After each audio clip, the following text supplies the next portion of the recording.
Попреченост. Попреченоста дали навистина значи попреченост или пак државата и општеството се оние кои што навистина ја создаваат попреченоста. Денес во Гласни идеи ќе разговараме со другарката Ивана Танасовска. Здраво, Ивана. Здраво. Добро дојде во Гласни идеи. Фала ти тебе за присуството. Па прво генерално сакам да те прашам, која е твојата перцепција и сознание за потребите, да кажем, на лицата со попреченост и генерално нивната состојба?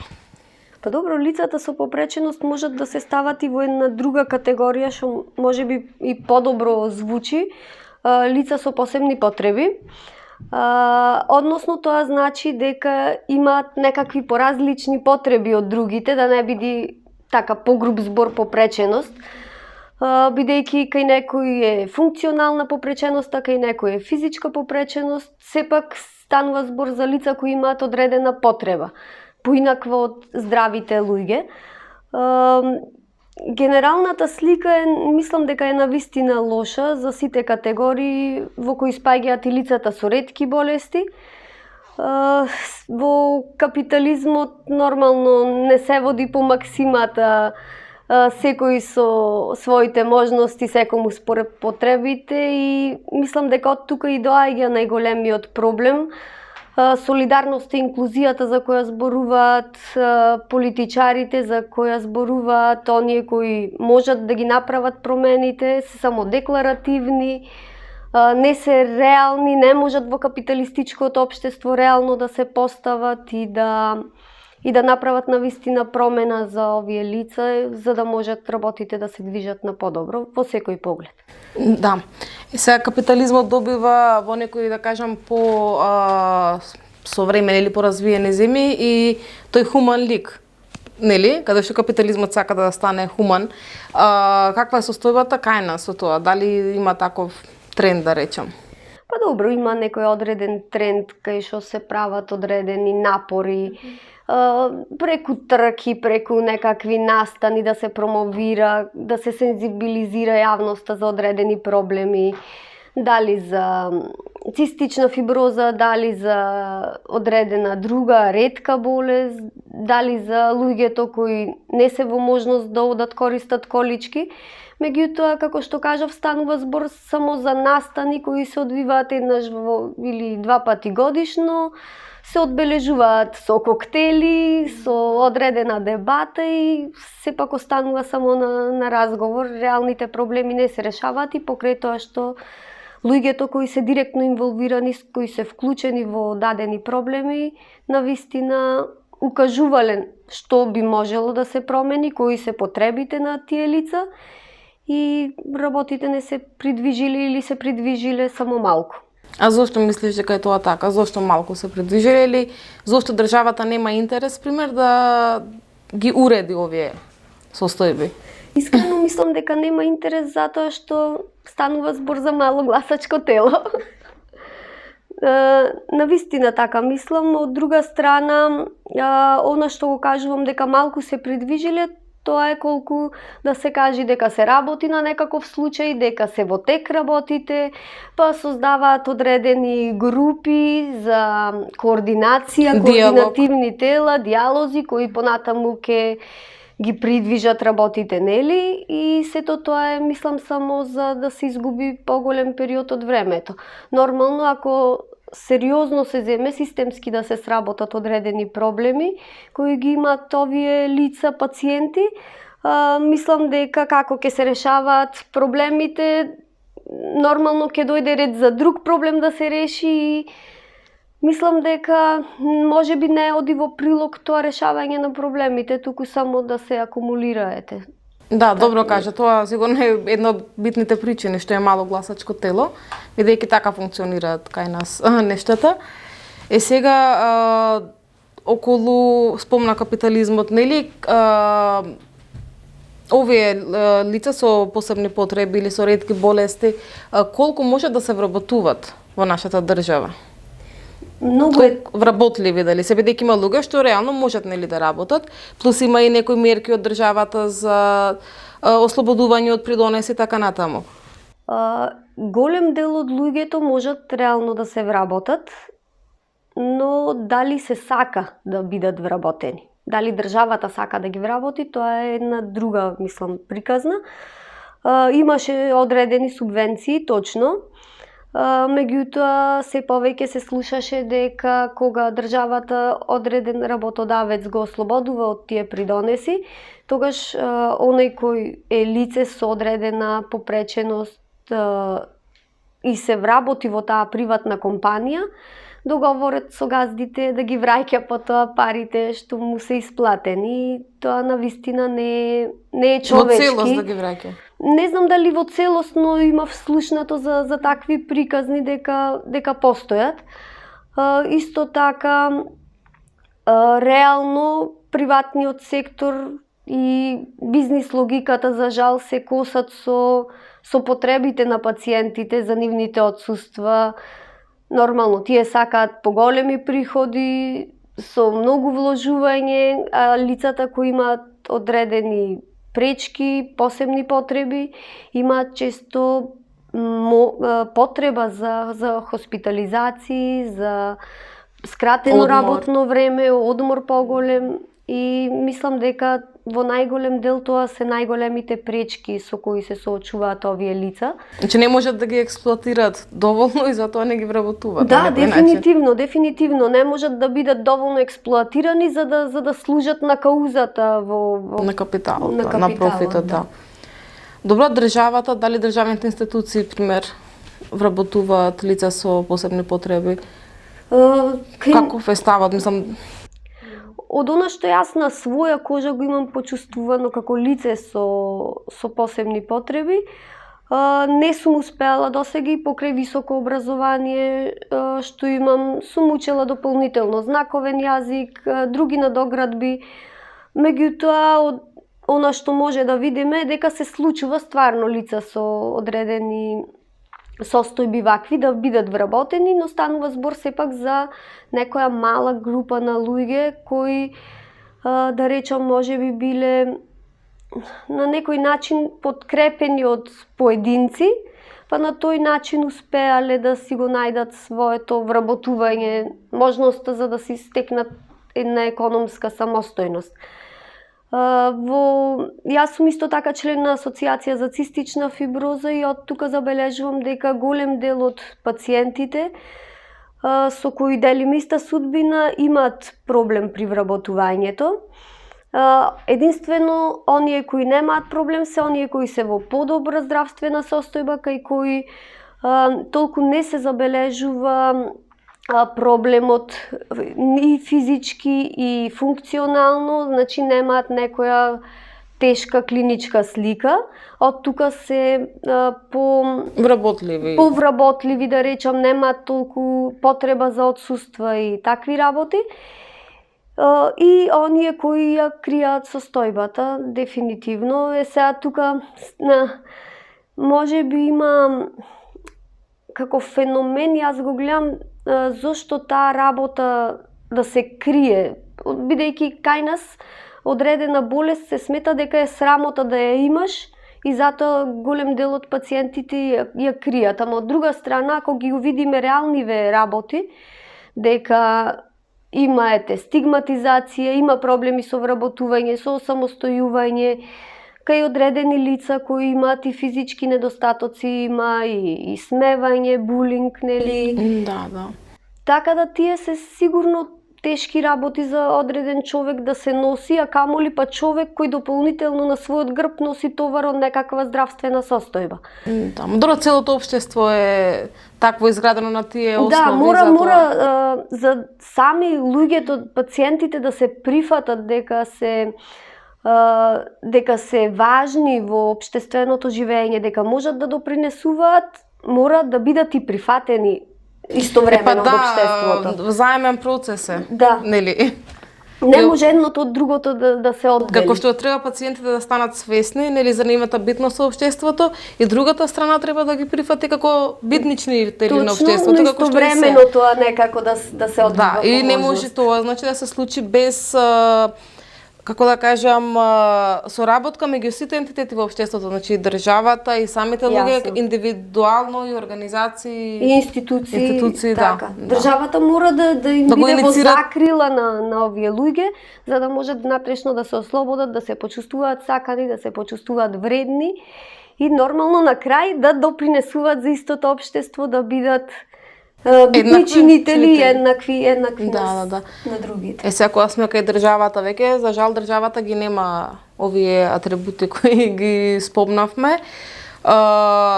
Дали имате информации да кажем за односот на државата кон овие лица во смисла на дневни центри, дали постојат, дали се доволно капацитети за сместување на лица со повидливи, да кажем, попречености?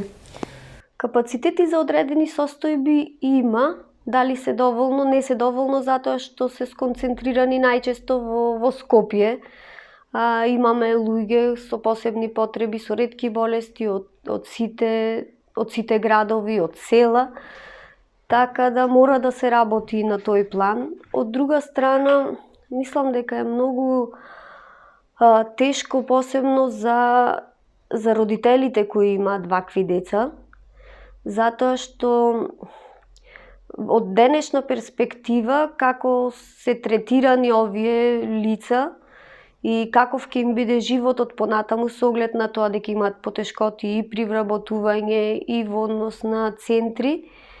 Им треба постојано поддршка. Им треба постојано поддршка, точно.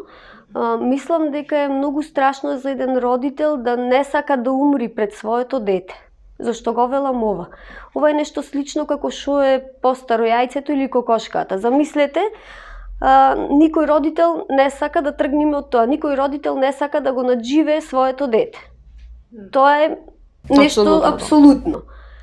Сега, кога родителот се става во одредена ситуација да се плаши тој да почини затоа што неговото дете би имало уште помизерен живот од тој што го има, бидејќи нема кој да се грижи. Бидејќи нема кој да се грижи, ако нема имот, ако нема можност за да сам да заработува, за да може да плаќа сметки, храна, општи трошоци за живот, тогаш навистина неговиот живот би бил многу пострашен отколку самата состојба која ја носи. И мислам дека тие се многу важни и страшни работи што се случуваат и заради тоа мислам дека може да дојде до одредени искористувања во ваквите лица и е навистина многу комплексна работа за која треба да се насочат енергиите и силите на сите институции да сработат, да најдат одредени решенија, како одредени домови кои потоа би се грижеле за овие лица кога ќе останат без поддршката, без семејството. Да, а наспроти тоа државата дава нели тоа паричен додаток, но тоа трае до 26-та година на лицето. Што после тоа? После тоа има одреден друг додаток на кој можат да се префрлат, меѓутоа во никој случај тоа не ги покрива трошоците за живот на тоа лице. Не само тоа, туку ако тоа лице е неспособно да се грижи целосно за себе. Да, дефинитивно. Нели како да се плати нега, да се платат лекови, да се плати стан во кој би живеел, сметки, храна, сето тоа се огромни трошоци за кои овие лица најчесто и немаат пари, станува збори за голем број на социјални случаи. Работата е во тоа што до 26-та година кај голем дел од лицата кои имаат посебни потреби завршува ослободувањето од партиципација. Тоа значи дека кога тие ќе одат во болница или да извршуваат одредена активност поврзана со нивната состојба, тие ќе треба да ја плаќаат партиципацијата. Таа не е некоја огромна сума, дури за крвни анализи, за доплаќање на лекови, меѓутоа овие луѓе најчесто користат голем дел на лекови, голем број на лекови, прават често одредени процедури во болниците и помагала сето тоа други. Помагала, секако да, и сето тоа се собира на крај. И од мала сума, да речеме, од едно кутиче што би чинело 25 денари или 100 денари, ако такви треба 10-15 да купите, и дополнително на тоа треба да направите анализи, треба да купите други лекови, други помагала, навистина го оптоварува и така оптоварениот буџет на самите лица и семејства. Апсолутно. Бидејќи кај тие семејства обично се случува и едниот од родителите да не работи воопшто, бидејќи треба да се грижи, нели, за детето. Да, дефинитивно. Тешко е детето само да го оставиш на себе кога има одредена потреба. Најчесто еден од родителите се грижи за целодневниот тој третман кој треба детето да го има. Нормално кога се и помали децата, имаат поголеми обврски кои мора да ги обавуваат за да не прогресира одредена болест. И да, сето тоа ги намалува, да речам, шансите да може тоа дете понатаму да има некоја среќна приказна, да речам, ако државата е оттурнато, ако нема помош од институциите. Да. Се сакав нешто да прашаме за Асоциацијата за цистична фиброза. Нели после неколку протести се извои некоја, да кажам, мала победа, каде што се обезбеди лек за 12 пациенти. Што станува сега со останатите? Тешка е, дефинитивно тешка е битката. Да, 12 пациенти кои беа во најтешка клиничка слика, дел од нив имавме 4 пациенти кои беа веќе на кислород. Се обезбеди терапијата. Имаме ветување за уште 18 од страна на Министерството за здравство, меѓутоа од Министерството за финансии не уверуваат дека има средства, има пари за да се обслужат сите пациенти со терапија. Наидуваме заради тоа на проблем на вистина, затоа што од една страна кај нас само доаѓаат неформално информациите што се работи, како се работи. Требаше и наш член да биде член на работната група во Министерството за здравство. Еве, помина веќе месец дена, воопшто не е викнат членот кој ние го предложивме. Тоа е мајка на дете со цистична фиброза кој не прима во моментов 3 кафта. И во месец дена воопшто не е нашиот член повикан, не знаеме како се одвиваат работите, со кое темпо. Нормално кај пациентите се јавува страв, затоа што многу пати кажавме дека е прогресивна состојбата и може од еден момент на одржување на стабилна состојба веднаш да премине во некоја покритична фаза.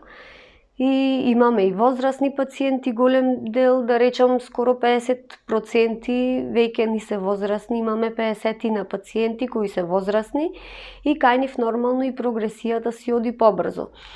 Но многу е важно исто така и кај децата да се почне со оваа терапија, затоа што се прекинува таа прогресија и може од старт да имаат некој квалитетен живот. Во моментов се предвидуваат 80 години животен век ако од мали почнат со терапија. Тоа е еден нормален животен век на здрав човек. И сега на сите тие апели, на сите тие сознанија кои ние ги имаме, кои ги кажуваме, кои еве и во балканскиве земји веќе се влегуваат да се употребуваат лековите како терапија за пациентите со цистична фиброза. Кај нас се уште некако на мускули ги туркаме работите и не знам, таа мала победа што ја имавме во моментов дури не можеме да ја почувствуваме со радост затоа што голем дел од пациентите ни се оставени без терапија. Да, апсолутно. И сега се зборувавме за негативностите во општеството, но како да се подобрат состојбите во сите овие сфери? Мислам дека само волја треба, ништо друго. Бидејќи голем дел од луѓето кои се соочуваат со одредена болест знаат што треба да се направи, или со одредена состојба, не мора да е болест, знаат што треба да се направи конкретно за да се подобрат работите, стандардите во нивниот живот. Ние веќе кажам како Асоциација за цистична фиброза и предлагавме, не само што баравме работи, предлагавме како да се решат одредени проблеми. Предпоставувам дека е така со сите здруженија кои имаат одреден број на луѓе кои имаат одредена состојба или потреба, така да луѓето треба да ги слушаат оние кои се инволвирани, кои го носат теретот на дадената состојба и да ги вклучат активно во решавањето на проблемите, и мислам дека се може да биде решливо, затоа што во голем дел од другите земји може да се реши, така да треба само да се има волја и валјда колективно и колективна действување, свест. да. Да, дефинитивно. Капиталистичкото општество не оди засега во прилог на овие лица. Мислам дека солидарноста е повеќе декларативна на збор. Мора работите да се променуваат за да биде, како што кажав и на почетокот, секој со можностите, секому според потребите. Мислам дека тоа е нешто што треба стварно да се почитува, да се негува, за да биде таа инклузија реална и таа еднаквост да постои. Точно. И сето ова што го кажа поминува низ патеката на промена на економскиот систем. Така што јасно е што треба да се прави. Да. Ивана, ти благодарам. Благодарам за поканата. Исто јас за разговорот. Почитувани гледачи, за повеќе емисии следете на YouTube каналот Глас на идеи.